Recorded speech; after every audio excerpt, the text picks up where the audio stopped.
And this Hangout is on air and live. And California is getting torrential rain and all sorts of crazy stuff. So are you still high and dry there, Stephen? Yeah, we're pretty dry here. We get the rain coming in once in a while and sometimes snow, but for today, it's actually really beautiful out and it's supposed to be high 60s. So we're thinking of doing a nature hike soon. Good. Yeah, when I lived out in the Bay Area, I was very much aware of the Oroville Dam and that region. I used to drive up in that area every once in a while. And wow, it is really amazing how the super drought in 6 months has become a complete fantasy in the ever-changing mind of our mortal dream. Yeah, and that should not be a shock to us, right? Because everything here is always in flux. Yes, it is. Today it's environmentally terrifying. But in reality, that's an ongoing state. Whenever you think the pendulum has stopped, you're just not paying attention because it's all from extreme wet to high and dry. And what's really interesting, I think, is when we start to reflect on what's going on in what appears to be happening around us in our environment and how that's happening inside of us as well. Yeah, it's always an outpicturing. That's something that people have a hard time with because, it's always happening outside of us, but it's never really about us. And the truth is, there is never a thing that you experienced in your life that was not going on inside your mind. So as you come to a point where you can still the mind, then you begin to make some progress toward changing that outer reality. And that's what A Course in Miracles does, is it gives us the tools to be able to not confront the mind, because we don't want to stir up more crap in our life, but to be able to very gently get the mind under control so that it is not just wildly raging at all times. It's like that Lao Tzu quote that, do you have the patience to sit still and let the mud settle from the water? Yes, it is. It's the only way clarity comes is through that process of just allowing it to occur. As if you keep jumping into the pond over and over again, you're going to stir up more mud. Right. Exactly. So today we are finishing up, or we're starting off on section 5 of the guiltless world. Boy, do we ever need to put our attention on that idea of a guiltless world. It just is getting nuttier and nuttier out there. All this stuff is coming up, and we're having to adjust ourselves to accommodate it. But the way that we can accommodate it is to resolve all of the emotional stress and strain through the process of love. So here we're talking about the 2 emotions. So would you like for me to start off, or do you want to start off, Stephen? I'll go ahead and start it. The 2 emotions. So it says, I have said you have but 2 emotions, love and fear. One is changeless but continually exchanged, being offered by the eternal to the eternal. In this exchange it is extended, for it increases as it is given. The other has many forms, for the content of individual illusions differs greatly. Yet they have one thing in common: they are all insane. They are made of sights that are not seen and sounds that are not heard. They make up a private world that cannot be shared, for they are meaningful only to their maker, and so they have no meaning at all. In this world their maker moves alone, for only he perceives them.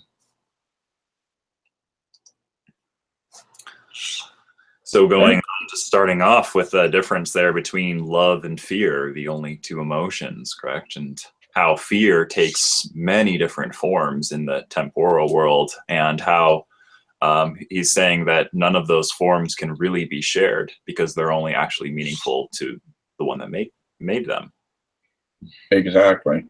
And this is getting us back to that idea of what is a miracle. And a miracle, obviously is when we can choose love over fear, then we're choosing the miracle. And the miracle is to replace that darkness with the brilliance of, a dawn in our own consciousness. It's not necessarily something you go outside and see in the backyard. But that dawning of light within us occurs every time we choose love. Right. So paragraph 2 says, each one peoples his world with figures from his individual past. And it is because of this that private worlds do differ. Yet the figures that he sees were never real, for they are made up only of his reactions to his brothers, and do not include their reactions to him. Therefore, he does not see he made them, and that they are not, they are not whole. For these figures have no witnesses, being perceived in the separate mind only. So this is that place where we are having our private thoughts, where we're shielding our thoughts. And if you really look at it from the perspective of truth and reality, the only reason that you want to have private thoughts is if there's guilt associated with them. So if you are thinking, gee, I'd like to go over there and slap that stupid clown right upside the head, you probably have some guilt connected to that thought. And that's why you want to keep it private. If you said that out loud in the room, that guy over there would probably come over and slap you upside the head. So, we're seeing this transactional process go on, and we're coming to realize that the reason that we are feeling all of this pressure from external forces is because it's our own guilt that is building as a result of our trying to hide our thoughts from those around us.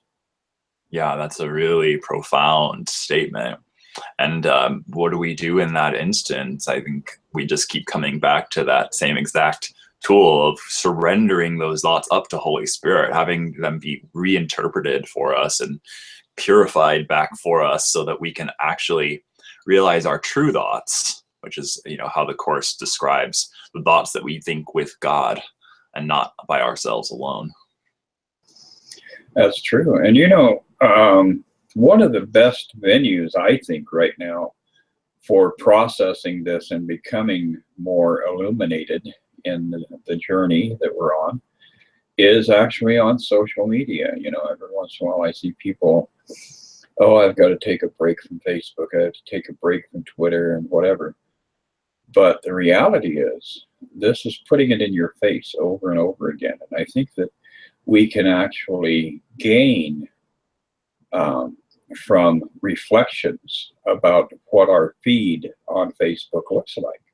What are you seeing come up over and over again? And is it pissing you off? Because if it's pissing you off, there's probably a hidden thing going on here that needs to be addressed.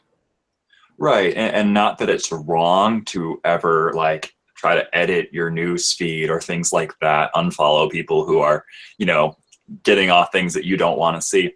But maybe try experimenting with not editing your external field and seeing what's showing up just organically, and trusting that whatever is showing up in your present experience is what you most need to see.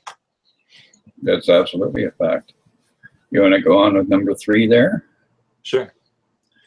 It is through these strange and shadowy figures that the insane relate to their insane world, for they see only those who remind them of these images, and it is to them that they relate. Thus do they communicate with those who are not there, and it is they who answer them. And no one hears their answers save him who called upon them, and he alone believes they answered him. Projection makes perception, and you cannot see beyond it. Again and again have you attacked your brother, because you saw in him a shadow figure in your private world. And thus it is you must attack yourself first. For what you attack is not in others. Its only reality is in your own mind. And by attacking others, you are literally attacking what is not there. And so this is kind of going on with this whole lunatic asylum kind of feel for this passage, kind of feeling like, you know, I'm attacking hallucinations in my own mind that aren't there. Yeah, and it you know, the only way that you can actually perceive those things that are out of sorts, that are not according to your liking, is if you are fully invested in the ego. Because as soon as you step back one or two steps, you begin to realize, oh, this guy that really made me angry yesterday by saying this has said something today that I profoundly embrace. It's an absolute truth of the universe, and I love, you know, this statement. So here we're seeing that duality being played out. You get glimpses from people that you may not have the best relationship with, and every once in a while that spark comes through. That's that element of the divine within them. It passes through that filter in your own little peanut brain, and you're able to look at it and go, wow, you know, how can I resolve this? Is it how can I fix him so that he's only on this wavelength and not on that wavelength? And of course, the problem is in your mind, not his mind. Yeah, I think that a great movie for demonstrating this section is the movie Fight Club. Have you ever seen Fight Club, Chris? No. Well, it's a movie about, I don't want to give spoilers, but I think pretty much everyone has seen it, besides you. But lots of people have seen this movie, and it's about it's a movie where Tyler is the one who is invented by Jack, the main character's imagination, and he has this like schizophrenia going on throughout the entire movie, and they start a fight club together, and then they fight with each other. They're getting out all of this unprocessed anger and emotion, you know, and at the end of the movie he eventually pulls the trigger in his brain and to knock out that hallucination of Tyler. And I think that it's really demonstrative of kind of like what the origin of the ego realm, where we have to invent another person to project all of our anger, to fight with that perception that we laid onto them. Exactly. That's a beautiful way of bringing that into full illumination. You know, and this this description and the passage you just read, all this comes into my mind as being focused on some of the paintings by the German artist Bosch. If you go and look at the world that he perceived around him, and the bizarre circumstances and individuals and situations, I think that it really is a nice revelation as to what the material world is, because those paintings are kind of a pure projection of that darker part of our consciousness that is always projecting outward onto people around us. Their disabilities, how crippled they are, how challenged they are, and how challenging they are to be around. So going into a good gallery, a museum in one of the major cities, you can often find paintings there that are very much a reflection of these ideas that A Course in Miracles is presenting to us. So the messages and the images has always been around us.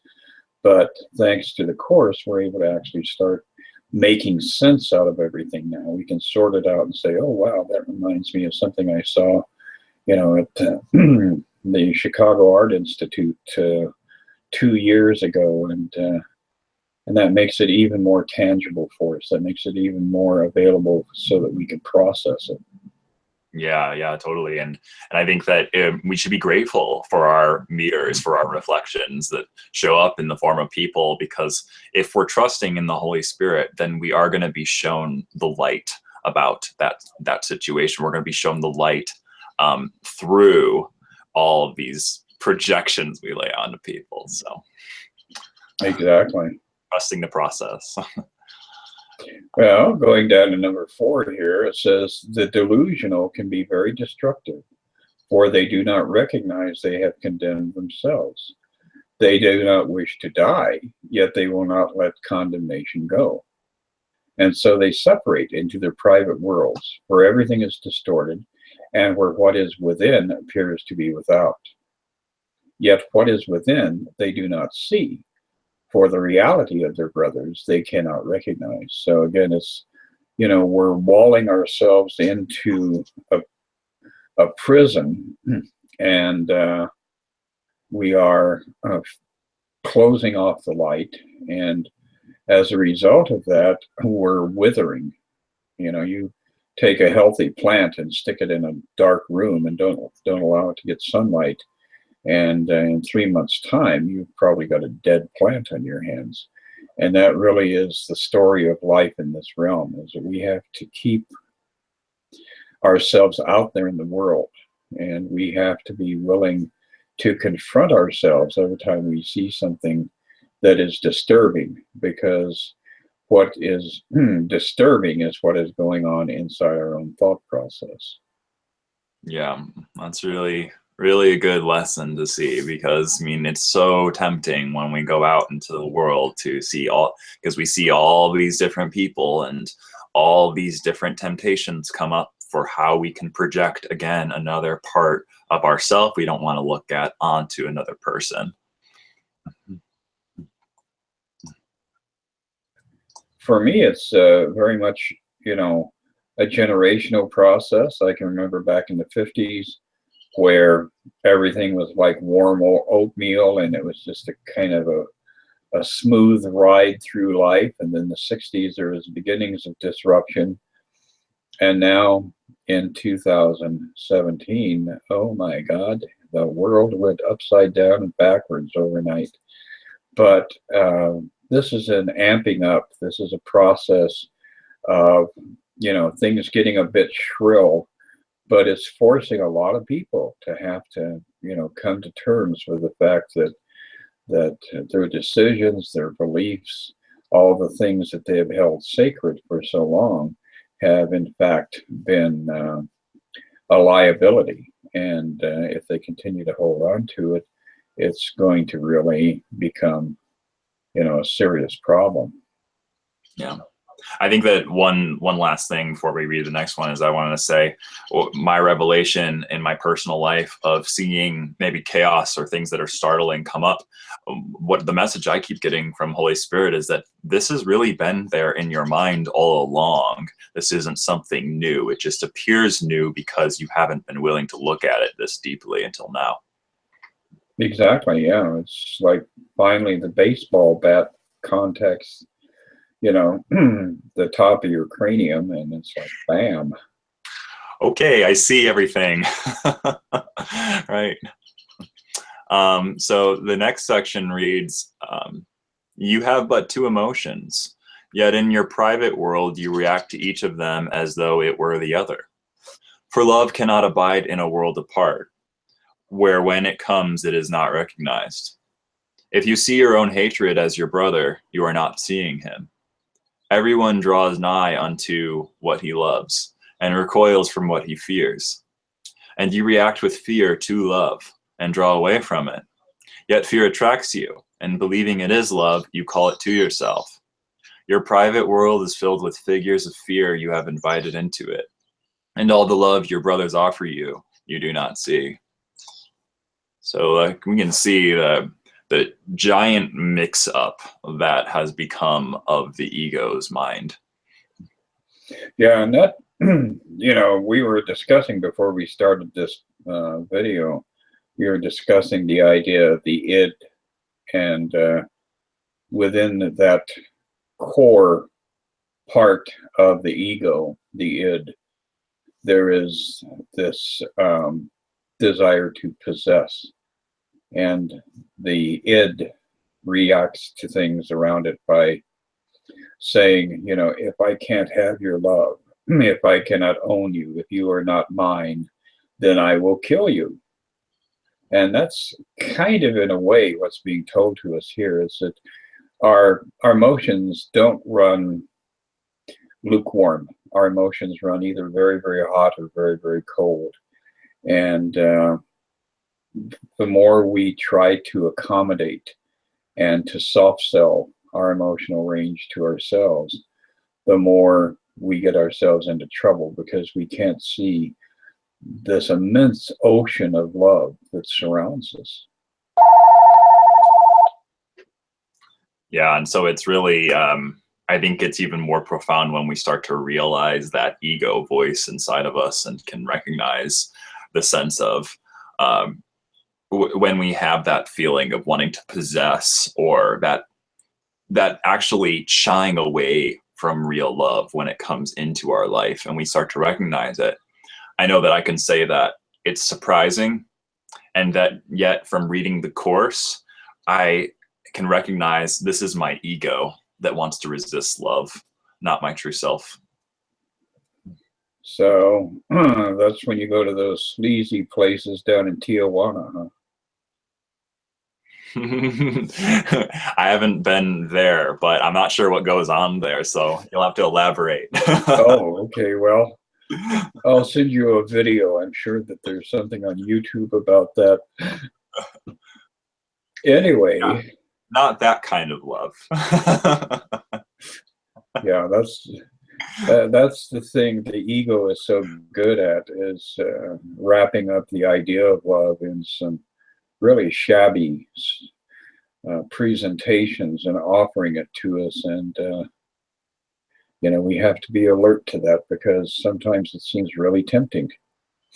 Yeah, and I think it seems so tempting because there's that underlying belief that we're not worthy of real love. And so we'll just settle for the first thing that comes along. So don't settle is the moral. You know, only settle for your love. Very, very true. Yeah. Well, this next paragraph here, it says, as you look with open eyes upon your world, it must occur to you that you have withdrawn into insanity. You see what is not there, and you hear what makes no sound. Your manifestations of emotions are the opposite of what the emotions are. You communicate with no one, and you are as isolated from reality as if you were alone in all the universe. In your madness, you overlook reality completely, and you see only your own split mind everywhere you look. God calls you, and you do not hear, for you are preoccupied with your own voice. And the vision of Christ is not in your sight, for you look upon yourself alone. Boy, that's kind of a cut to the bone kind of statement here. The vision of Christ is not in your sight, for you look upon yourself alone. That is a very black and white statement, once again. And I think that's really what this whole section throws into focus, is that you can't have a foot in both worlds. You're gonna, you know, even though it seems like at times you're vacillating back and forth, your heart and the core of who you are really wants to return to what is perfection. But because you have created this little identity thing, you're again hoping that you can make it work on its own, and that is something that just is never going to work. Yeah, I think that that's a key, is that from the ego's rational mind viewpoint, that it really appears to be dualistic, and it appears to be paradoxical and all these things. But the truth is that, I mean, truth is simple. Truth is one. So the more that we start to center in on our true reality, the more we have that ego voice who's always trying to pull us back into the world of illusions. And it's like it's going to keep trying to do that. And so that's why we have the mind training exercises of the course to keep bringing us back consistently to God. Yes, that's why doing the lessons is so very, very important, you know. And if you put yourself on a 1-year regimen, that's great. But even if you, you know, even if you're having resistance issues and that becomes a struggle, if you can, you know, do a few lessons and then take a break, there's nothing wrong with spreading it out over 2 years or 3 years or whatever it takes.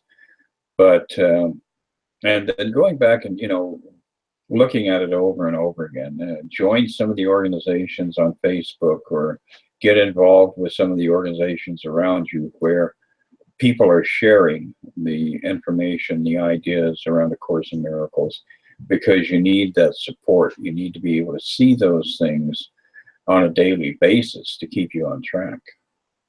Yeah, because again, I mean, the ego will try every single attempt it can to bring us back and to prevent us from going forward into our true identity. I think that that's why the ego exists. Yes, boy, we really made something remarkable here, didn't we, Stephen? Yeah, something remarkably distracting.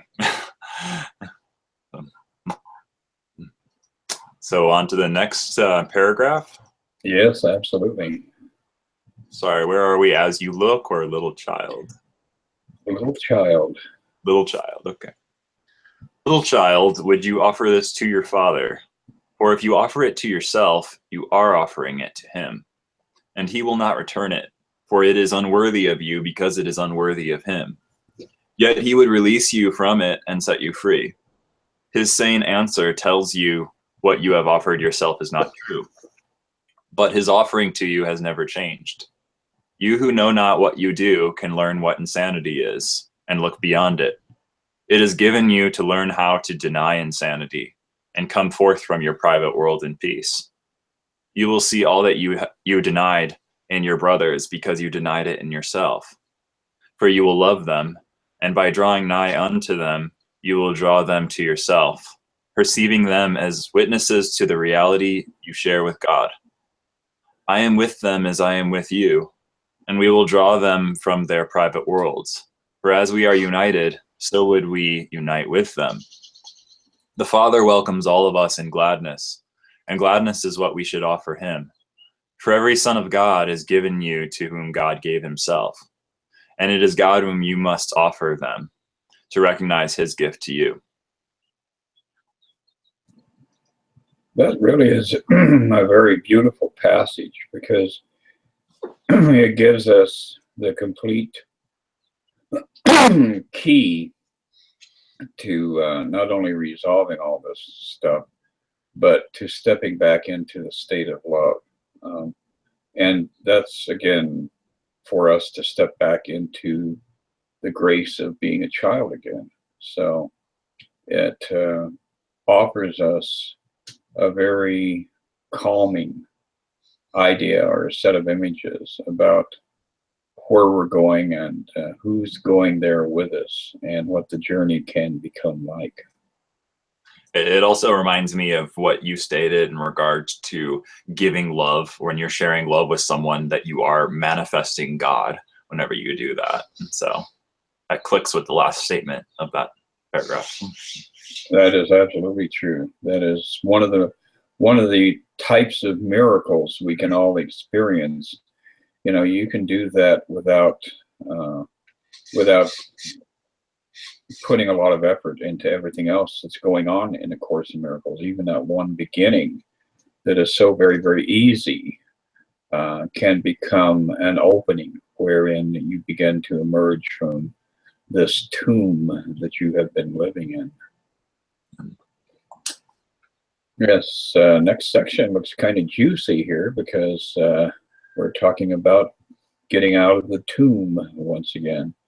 It says, vision depends on light. You cannot see in darkness. Yet in darkness, in the private world of sleep, you see in dreams, although your eyes are closed. And it is here what you made, and it is here what you see you made. But let darkness go, and all you made will no longer see. For sight of it depends upon denying vision. Yet from denying vision, it does not follow you cannot see. But this is what denial does. For by it, if you accept insanity, believing that you can make a private world and rule your own perception. Yet for this, light must be excluded. Dreams disappear when light has come and you can see. And once again, we're going back to that distinction of the difference between sight, which gets us through on a day-to-day basis in the material world.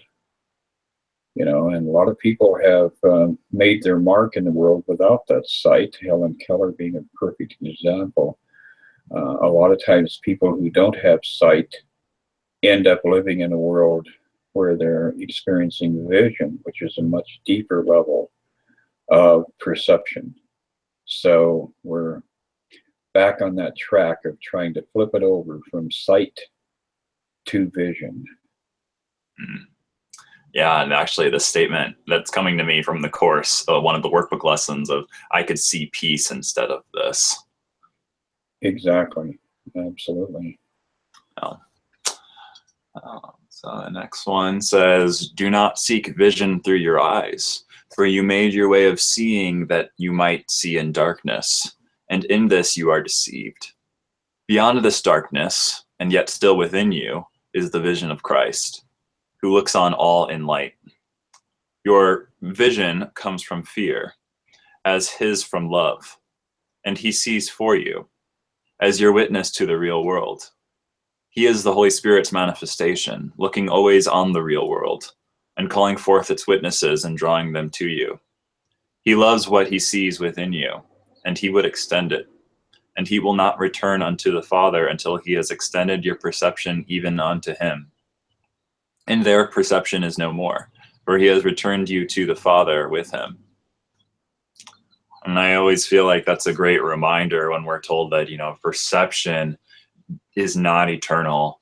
Perception is always based on what we think we're seeing in the temporal world. And perception is not meant to last because it's not really even meant to be in the first place.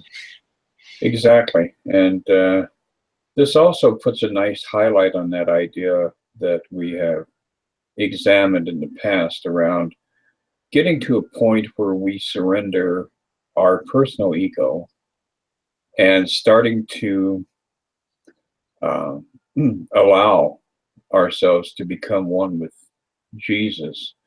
That ego that 2,000 years ago showed up with the awakened state of consciousness. So as we can start to see ourselves less and less as Joe or Bill or Charlie, and to surrender and merge with the personality of Jesus, that's a huge step forward on the road back home. Yeah, and I love also how Jesus is always putting the responsibility back in our court, kind of just always telling us that we were the one who invented even perception itself, so we can take it back. Yes, we can get rid of this shtick. Right. Okay, this next section says you have but two emotions, and one you made and one was given you. Each is a way of seeing, and different worlds arise from their different sights. See through the vision that is given you, for through Christ's vision he beholds himself. And seeing what he is, he knows his Father. Beyond your darkest dreams, he sees God's guiltless Son within you, shining in perfect radiance that is undimmed by your dreams. And this you will see as you look with him. For his vision is his gift of love to you, given him of the Father for you. So again, we're able to get past this tendency to be repulsed by political figures and all the different people around us that we have an imagined disunity with. So it really is taking us into a very profound level of healing, and it is affecting not just us, but everyone around us. I think that when that reminder is there that we made fear, that it always has me take a step back and look at why, like I don't need to make things myself, because I am really given everything that I need by God.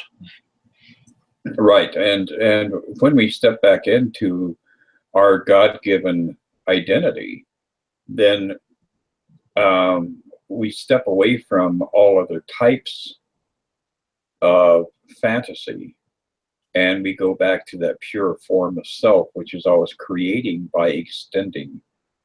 So it is like having children, because it is the love of God that you're extending infinitely out into all eternity. And that's how, that's how the holographic experience of God really works, is that God is always giving birth to itself, and we are joined within that process. Right. Last paragraph says, the Holy Spirit is the light in which Christ stands revealed, and all who would behold him can see him, for they have asked for light.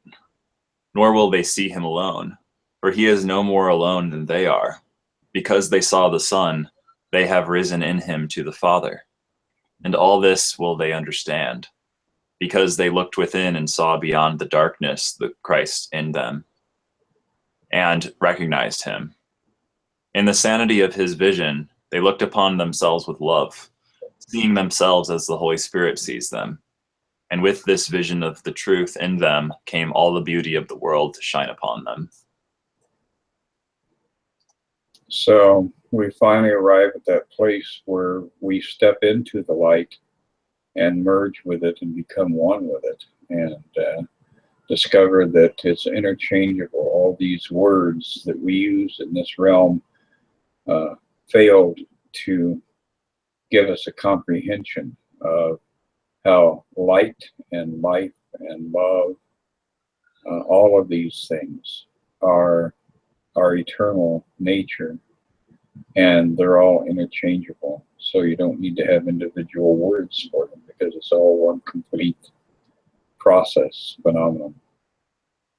Yeah, absolutely. And I think the note I want to mention is, like, Jesus talks about in the Course that he's not going to show up in a body.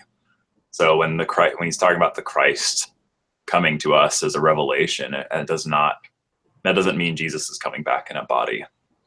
That doesn't mean yeah, especially in a 1956 Pontiac body, but right. We've got these visions of him in the clouds with a chariot and angels, and he's striking people dead, and it's like, wow, you guys really missed the boat on that interpretation. Right, categorizing some people into sheep and some people into goats. So now, see, that's where I would have a real problem, because I see great attributes in both. So I would want to be some kind of like a shoat or something, where you're kind of squishing them together. Right. Yeah, that might be an interesting creature. Anyway, I think that the humor of it and the lightheartedness of it definitely capitalizes on that nature of the Christ, which is this nature of light and love and laughter. Yes, and joy, to just be able to experience joy without having it flounder, as most of the things that we gain joy from in this world tend to do. Absolutely. So, is there anything else you wanted to add to this video, Chris? No, I think we're pretty well covered this section. Next week we'll be back looking at finding the present. So please do join us, and if you enjoyed this, do share it. And I'll see you in a week, Stephen. Awesome. Thanks for dialoguing, everyone. Thanks for watching too. Great. Bye. Okay. Bye.